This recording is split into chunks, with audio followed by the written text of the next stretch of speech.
Hello, and welcome to another edition of Things They Didn't Teach You in Church. Tonight's episode is part 3 of the series that we're running on the Four Hidden Dynasties of the Bible that are going to be in control of everything during the end days here on earth. The last time we examined the first hidden dynasty in that episode, the hidden dynasty of education. Tonight, we're going to look at the Four Hidden Dynasties enforcer, the one that gives them power and enforces what they say, which is the scientific community. Our job as Christians now, I believe, is to be watchmen. And in our culture, the right hand, or the arm, symbolizes strength and power. It shows how a person or an entity keeps control over the world. And a sledgehammer of an enforcer is exactly what the scientific community is for the Four Hidden Dynasties of education, politics, the economy, and I believe it will become a greater and greater force for doing the work of the fourth hidden dynasty, religion, as time goes on. To get started, let me ask you a simple question, friends. Where do scientists come from? The answer is pretty simple. They come from the same place the rest of the professionals that are running this world come from. Scientists come from the same colleges and universities that professors come from. The hidden dynasty of education has created them all. Education has shaped and formed many of the scientists of this world and filled them with the same confusion and nonsense with which they filled most of the citizens of the world. And in today's crazy woke world, you can't question the quote-unquote science. Science has become so powerful in the spiritual battle going on between the forces of good and evil here on earth today, that I believe science at this point in time really could be considered the fifth hidden dynasty. Now, don't misunderstand what I'm saying. Many, if not most of the people that live in the scientific world are good people. I know a lot of them. Many, however, are simply misinformed or misled, like most of the rest of the population of the world. A couple of examples jump to mind I want to share with you. My first example involves a professor of biology that I met while I was teaching at the university down in Nicaragua. For the purposes of this discussion, I'm going to call him Juan. I got to know Juan pretty well. We sat on a couple of committees together, and his office was just a couple of doors down from mine. During the year and a half that I taught down there, I spent several hours with Juan discussing science and the Word of God. The university had been a Catholic institution for many years before my arrival, and although the university had been sold to a non-religious American university here in the States just before my arrival, most of the professors teaching there were either Catholic or they belonged to one of the Christian denominations. And a huge percentage of the students were practicing Christians of one denomination or another. Juan is a devout Catholic, and he's highly active in his church. But to my surprise, he was also a firm believer in the theory of evolution. Our conversations usually always touched on the subject of evolution and would always pretty much end up the same each time. I would point out that there is no human skeletal trail in Earth's anthropological history that's older than 15 or 16,000 years. And that in the skeletal remains that we do have, that go back millions of years, There is no skeletal evidence showing that any species has ever evolved out of another species, ever. He'd have to agree because it's true, but then would continue to defend the theory of evolution. I would continue, of course, not giving up, but I'd point out that there's been several discoveries in the realm of genetics and DNA lately that absolutely prove that it's impossible biologically that humans evolved from the apes. But this is what he'd been taught in school, and he hung on to this belief in the face of all the evidence that's been compiled against it. One answer was always the same to me. God can create the world to look however he wants. In other words, one was telling me, I believe, that God could make the world look like it didn't develop from evolution, even though it had. Confusion, friends. One of the things that I find ultimately proves the existence of God is science and the laws of science. I find it unbelievable that a person who has learned in the science and sees how perfectly planned this world is could deny that an intellectual, intelligent being created it. To believe that all of this just happened by accident and is still so perfect, in my mind, is impossible. Math, for example. How do you explain the existence of math, or music, or any of the other well-organized, well-planned things that we find in this world? Yet intelligent people believe it could have happened just by accident. For my second example of the influence that education has upon the scientific world, I need to go back before my time in Nicaragua, when I was the director of college services for a community college in Arizona. And my science professor was a Christian man who holds an advanced degree in marine biology. His name's Frank Oster. He and his wife over the years have become very good friends of mine. And his wife, Brenda, is a registered nurse, and she ran my nursing program at the college for years. Well, shortly after the science department on main campus appointed a new chairperson to the science department, Frank came under intense scrutiny and then later opposition for what he taught in his classes. This new chairperson, who also, by the way, reportedly is a devout Catholic, just like Juan was in Nicaragua,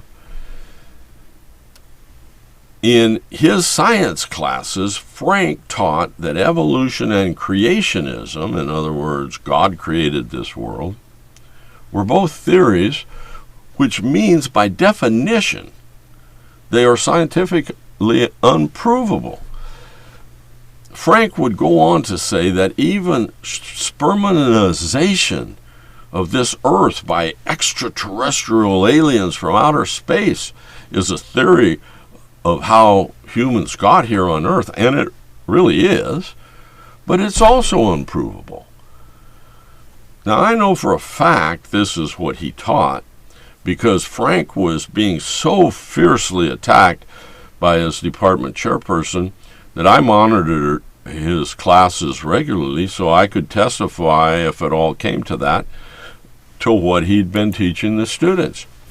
This chairperson of the science department wanted Frank gone, and his refusal to teach the theory of evolution as a quote-unquote law infuriated her, and she successfully got Frank's employment terminated shortly after I retired.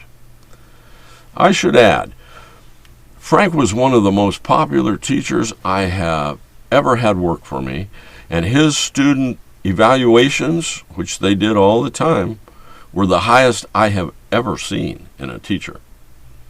Yet they got rid of him. Now, both of these examples, in my mind, illustrate how strong the indoctrination going on in our institutions of higher education is, and how the confusion being spread by this hidden dynasty is influencing even educated religious professionals in the scientific community. These two self-professed Christians, one and the chairperson of the science department, were so indoctrinated in the confusion of the end times that they were willing to deny the physical, scientific evidence available to them in their own field of expertise. As a Christian, I find it frightening that people of this stature can be so influenced by the satanic monster known today as higher education. Imagine what it's doing to our children, friends. To prove my point, let's look at the actual definition of the word science. I'm going to put this up on the screen for you.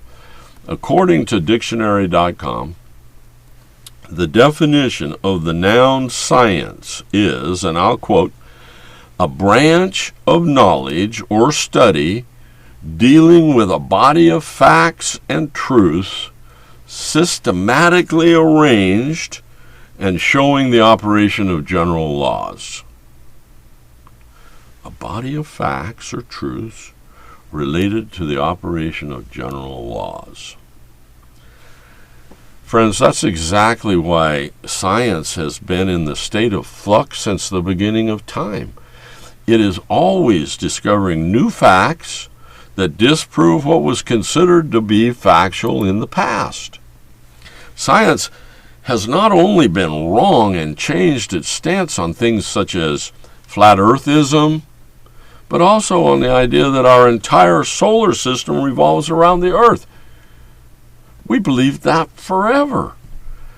How about the idea that blood-sucking of patients by leeches will cure disease, or the bats are blind and bulls are driven crazy by the color red, or that dinosaurs were all killed off at one time by an asteroid hitting the earth, or that Earth's seasons are due to how close we are to the sun, or that swimming right after eating will give you cramps, or that humans only use 10% of their brains. You know, these theories, they were all presented as scientific fact for years, decades and centuries in some cases, by the scientific community. But they've now been disproven. The first time someone drops an object here on Earth and it doesn't fall to the ground, then the law of gravity will no longer be a law. It will only be a theory, folks. And that is exactly the standard that scientific fact has to live up to. What is being passed off as scientific fact today is profoundly disturbing to me. Let's examine a couple of theories that have been presented to the public as being scientific fact. Let's start with man-made global warming, one of my favorites. Folks, there is absolutely no doubt that temperatures here on Earth are rising and have been for a long time.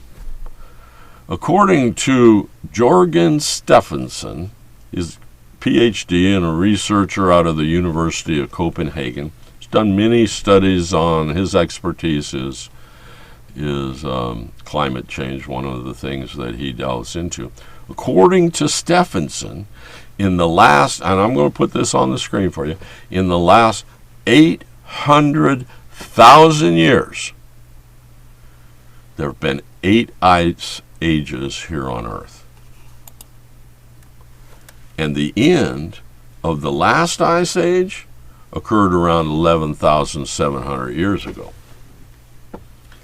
And the Earth has been warming ever since. Now, sadly for the wacko left environmentalists, this can't be blamed on humans or the combustible engine. I mean, the patent for the automobile was first issued in 1886. It hasn't been around that long. There is no doubt, folks, that the planet's warming. It's been doing it for thousands of years.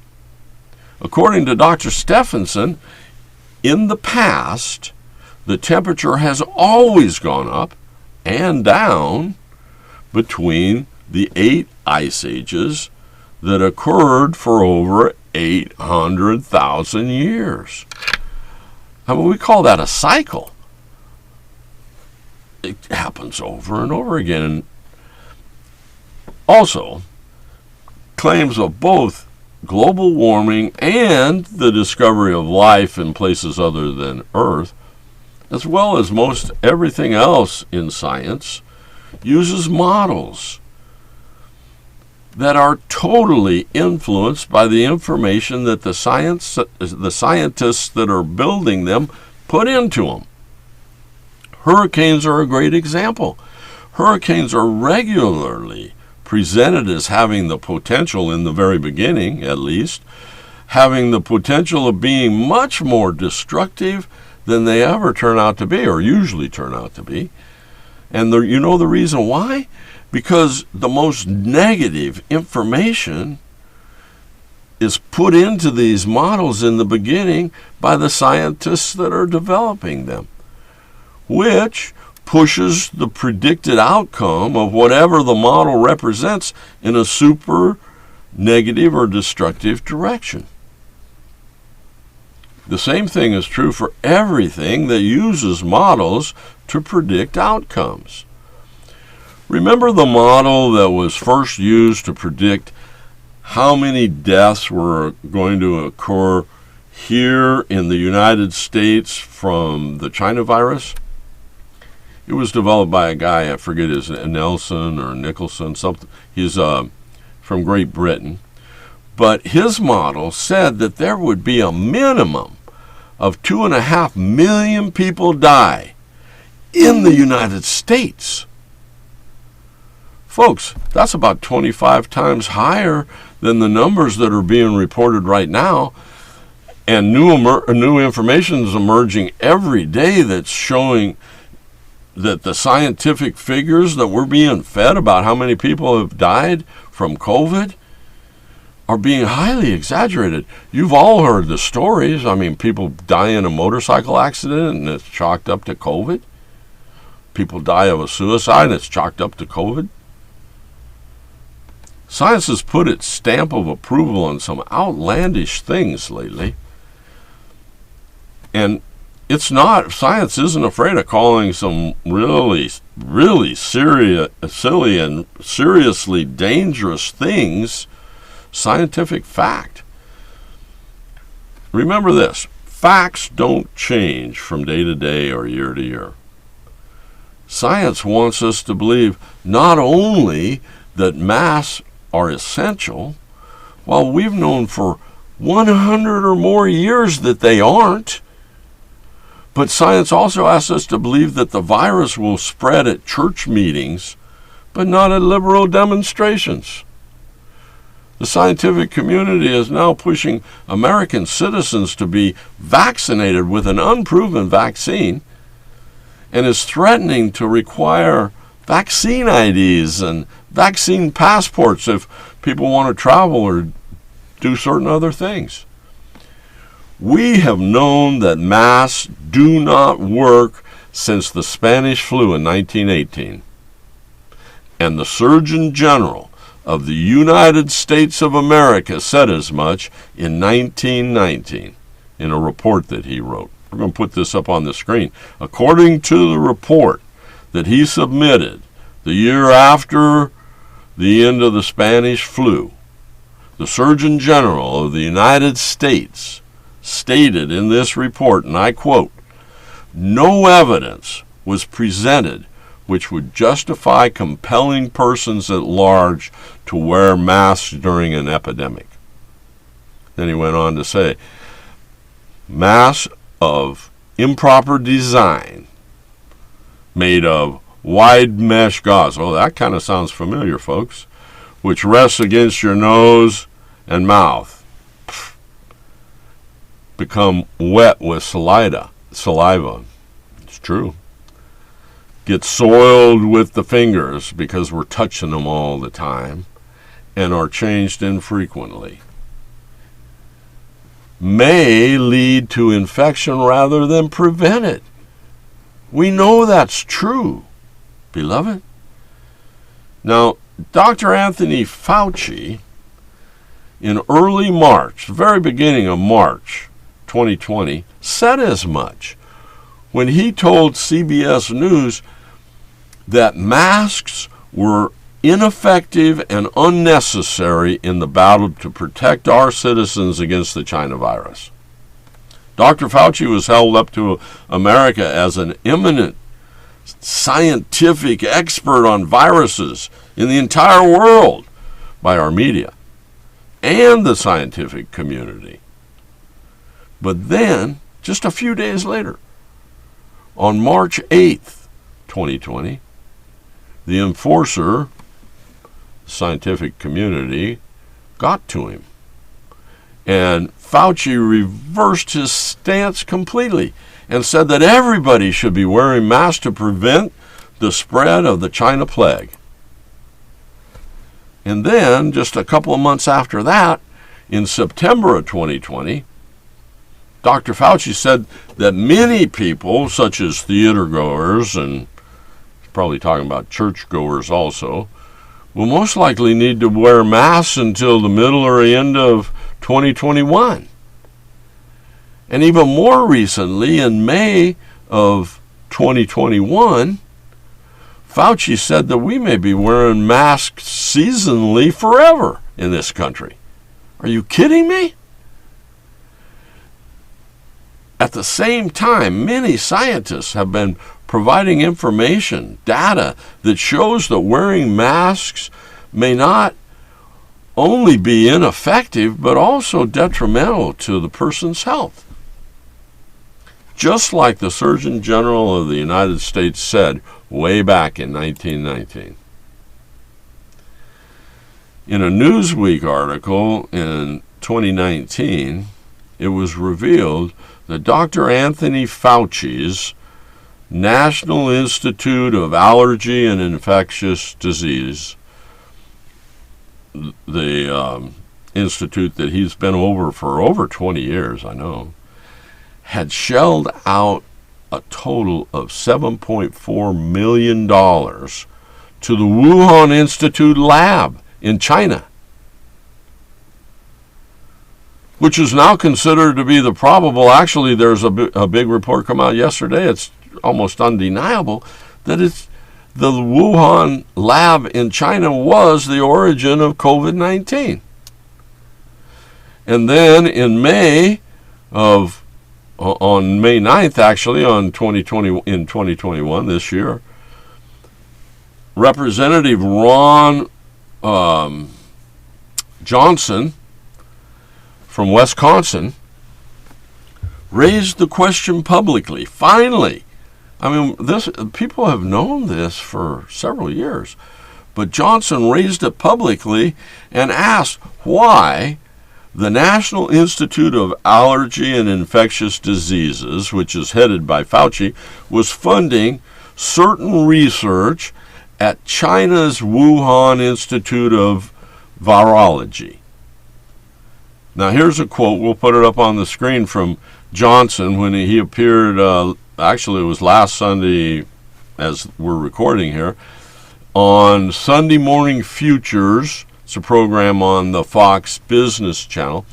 And his appearance was on May 9th, 2021. We'll put the quote up on the screen for you so you can see it. But, and I quote, Anthony Fauci continued, this is Johnson speaking, Anthony Fauci continued to apparently fund gain-of-function research and cooperate with the Wuhan lab. he had to know full well that the Wuhan lab, just like any other organization in China, is connected to the Communist Party of China as well as the People's Liberation Army. So what are we doing cooperating with China? He asked. And then he continued, and I quote, I agree with Senator Rand Paul. There are some serious questions that need to be asked. We need some answers. But again, I've been trying to get answers out of the federal agencies for years, and I'm not holding my breath. Folks, that pretty much says it all right there. Here's another puzzling to me misinformation campaign being run by the enforcer, the scientific community. And they've been selling it hard lately to the public. Although the scientific data shows that children 18 or younger are at almost zero threat of contracting the China virus, officials in 48 states, as well as Washington, D.C., and 5 United States districts, territories, recommended or ordered the closure of schools for the remainder of 2020. Teachers in many places, you know this, teachers, a lot of them across the country, they've refused to go back to the classroom. And while all of this is going on, UNESCO, which is a global education coalition worldwide, they reported the adverse effects of school closures included, get this, an increase in exposure to violence and exploitation of children, an increase in child suicides, poor nutrition, a rise in dropout rates, and increased stress in teachers. And that's just a few of the detrimental issues that they brought up. Folks, confusion just abounds. Confusion seems to exist everywhere. As a small child, I became aware pretty early there were differences between boys and girls, but to many, including some scientists, I'm not kidding, that's no longer true. According to some sources, there are as many as 112 different genders in human beings.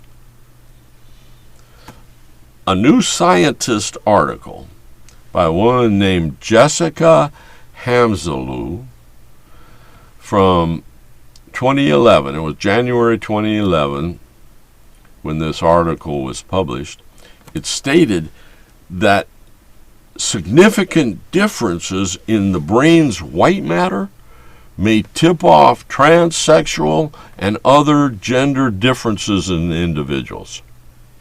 Folks, this is sick. This is pure fake scientific news. And it's being presented as solid scientific fact. Do you doubt me?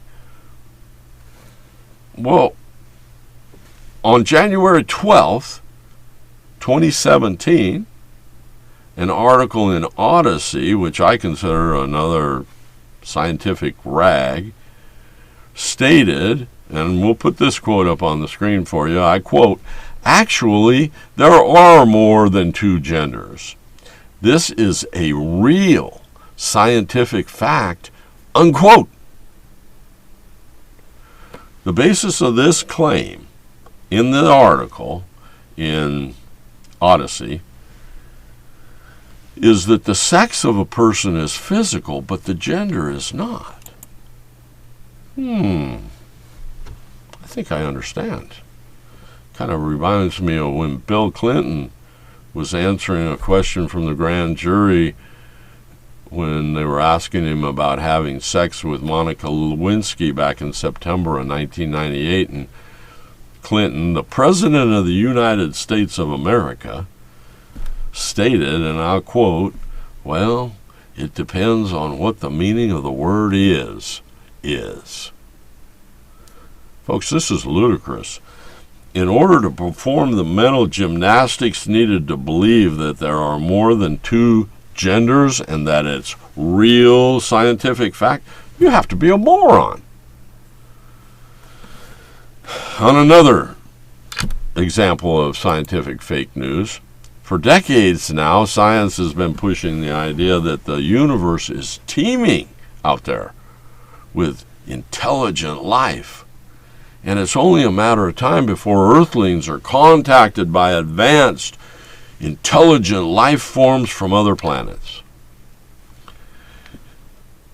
The truth is, it's part of the Hidden Dynasties' attempt to turn God-fearing people away from their belief that God created all things physical and spiritual. It's a topic that I deal with in depth in my book, Angels or Aliens.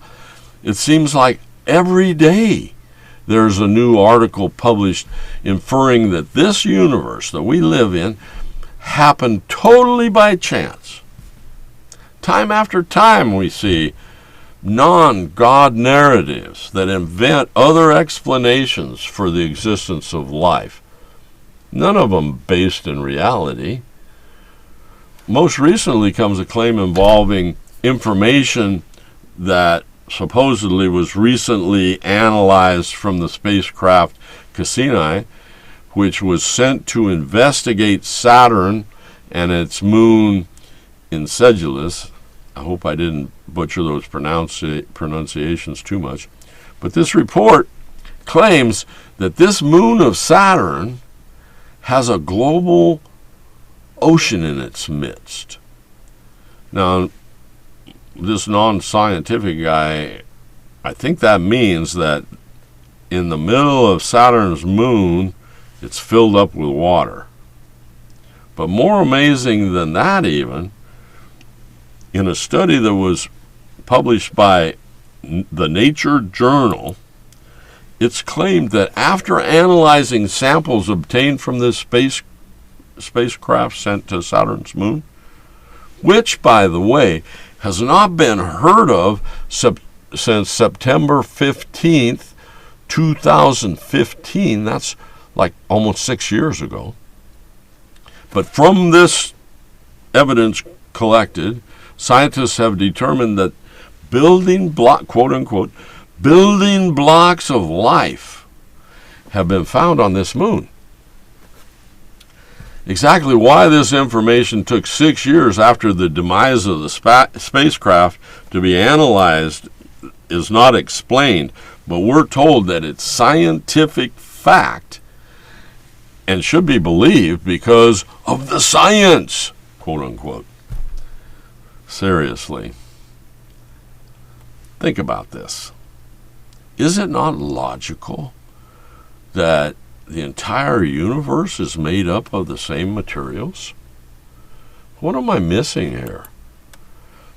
If we are to believe the Big Bang Theory, and note it is still a theory, but according to the theory, everything material in this universe came from some compact, compressed unit of material, of something that exploded and has been expanding ever since, creating this universe. Friends, the two questions that are never asked, and never answered, of course, is first, where did this material for the Big Bang come from in the first place?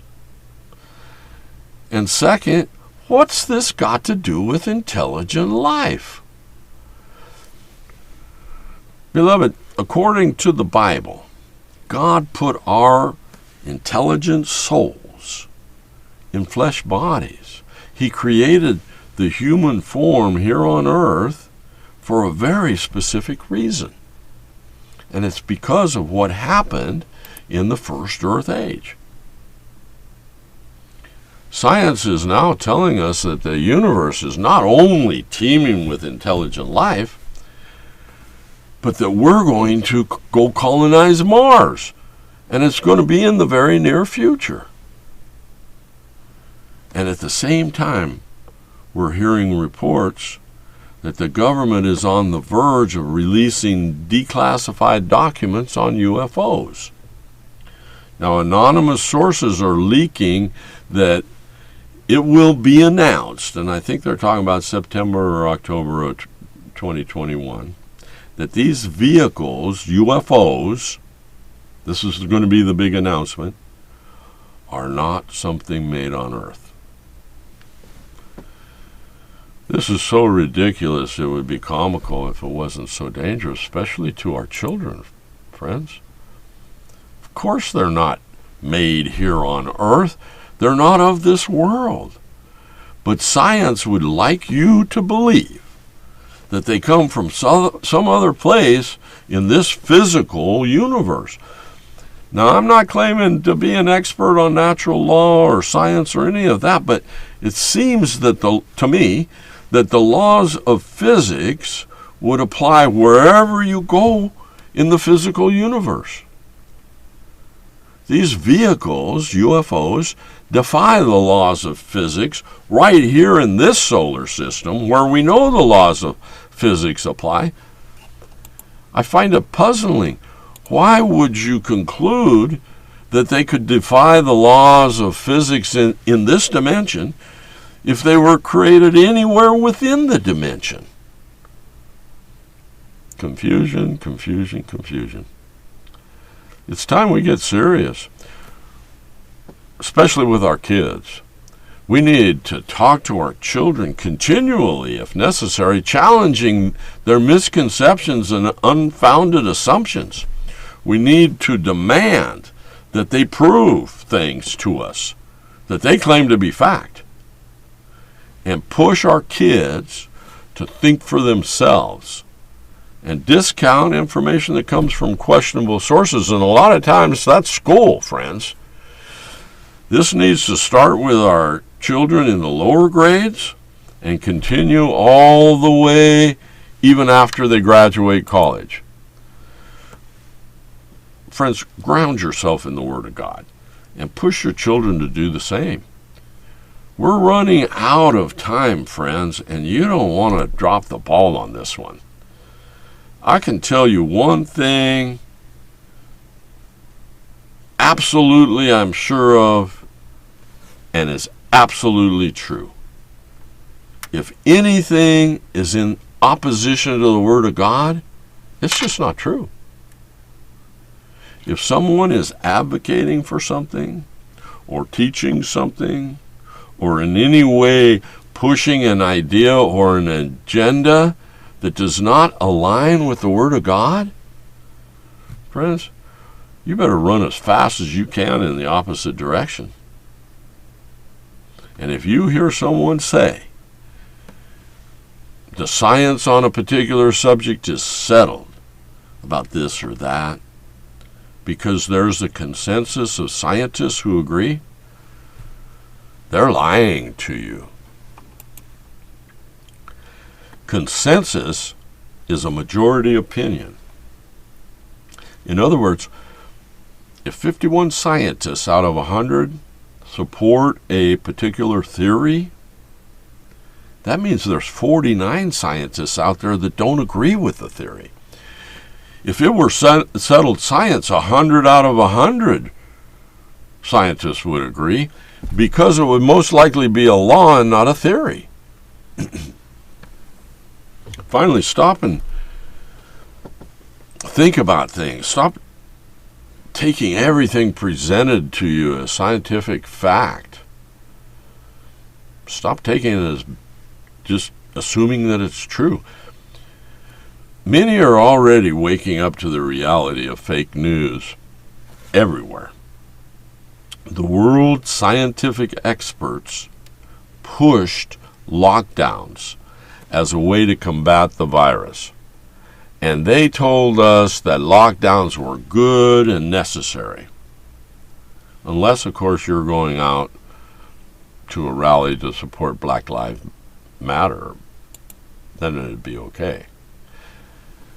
There's no way that you could hold a church service because that was a super spreader. But protesting Trump, now that'd be fine for some reason. See, I would say that while all this was going on, confusion abound. But if I was really being straightforward and truthful with you, I'd say it was just pure hypocrisy.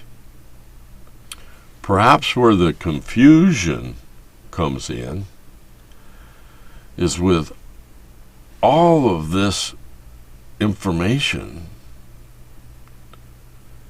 Millions of people believe this garbage. And they continue to believe it, friends. The dangers of global warming have been taught in schools across this land for years. And educators are very specific about what causes it and who is to blame for it. And let me tell you a secret, if you haven't already been clued in, you're the one that's to blame for it, friends. One of the topics which the science and the media arms of the Hidden Dynasties have promoted and protected over the years has to do with space travel, and the possibility of intelligent life on other planets. I did a lot of research on this subject when I was writing Angels or Aliens. I became intrigued with some of the statistics I uncovered about space travel, and I want to share a couple with you here. First, did you know that with our current knowledge and technology, the actual trip to the planet Mars, which I'm sure you realize is the closest object to Earth other than the moon, of course, can be completed in 2 years. Now, the route actually takes about 6 years, because if you want to put a craft in orbit around the planet, because you have to go way up and around and come in at a weird angle and slow down, because if you don't do that, the spacecraft will just go whooshing by the planet. But you can make a direct trip to Mars in 2 years. Now, me personally, during the year, Mars is very, very visible in the eastern Arizona sky out here where I live. And it looks huge and has a beautiful red hue to it. And it seems amazing that it would actually take that long to get there. I mean, it looks pretty close. But while watching Mars at night, it's hard to miss in the Arizona sky my favorite constellation, Orion. Probably because it's always there and very visible. But interesting fact about Orion, scientists tell us that the light from Orion's nearest star, the one that's closest to us, the light from it takes, we'll put some of this up on the screen for you.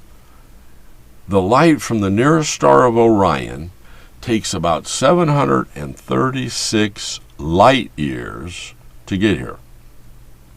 In other words, if we could travel at the speed of light, which we can't, it would take us 736 years to get there from here on Earth. Science tells us that if light is in a vacuum, such as space, it can travel at a speed of, we'll put this on the screen, 186,282 miles per second. That's the speed of light. And that theoretically, nothing that we know of travels faster than light. Now, according to science, if we could travel at the speed of light, get this, we could travel around the Earth 7.5 times in 1 second. The fastest a human has ever traveled was way back in 1969 when the Apollo 10 capsule was returning from the moon, and it hit a peak speed of 24,790 miles per hour.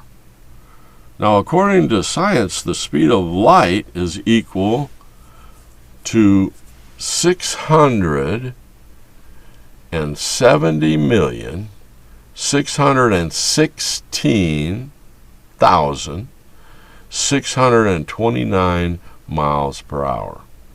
That's about 27,000 times faster than a human being has ever traveled. Yet, science tells us that space travel is in our very near future. We've been conditioned to believe that because we've been told this for over 50 years, and they've been telling us that the universe is teeming with intelligent life, and that extraterrestrial beings are probably visiting Earth regularly. And the quote-unquote science backs up this idea. Really. Folks, they're lying to you. That's exactly why that in science fiction, which I'm a fan of science fiction. I've read a lot of it over the years. But in order for science fiction to be believable, it must create some type of travel that's totally unknown to everyone, including scientists and everyone else that's spreading this lie about space travel.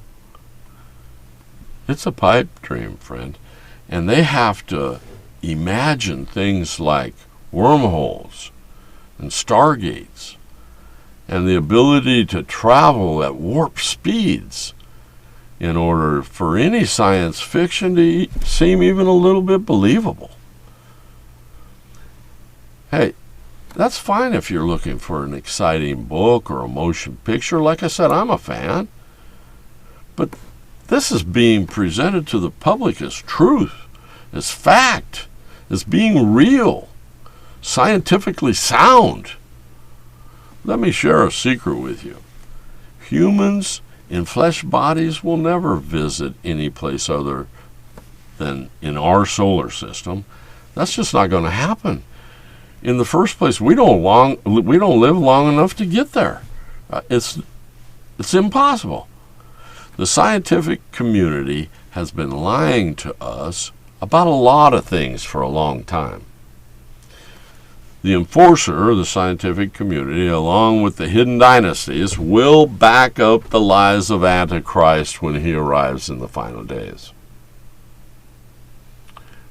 Beloved, beware. And as Jesus warned us, don't be deceived. Now, in our next episode, we're going to examine the Four Hidden Dynasties press agent, the one that promotes them and puts out their press releases and so on and so forth. You might know it as the world mass media. Till next time, beloved, God bless you and your family. Stay in His Word, friends. It's the one thing you can always count on. And please, if we've helped you, help us try to help others. Share our ministry with your friends. Remember to subscribe to our channels on YouTube, like us on Facebook, or any other social media platforms that you find us on. The way things are going, you never know where we might have to go. I don't know how long we'll be on YouTube the way things are going. Go to our website, ChristChurchOfTheHolyWord.com. Hey, pick up a copy of my book. If you haven't already, Angels or Aliens, you can get it anywhere books are sold, and it is one of the main ways we finance this program. Always remember this.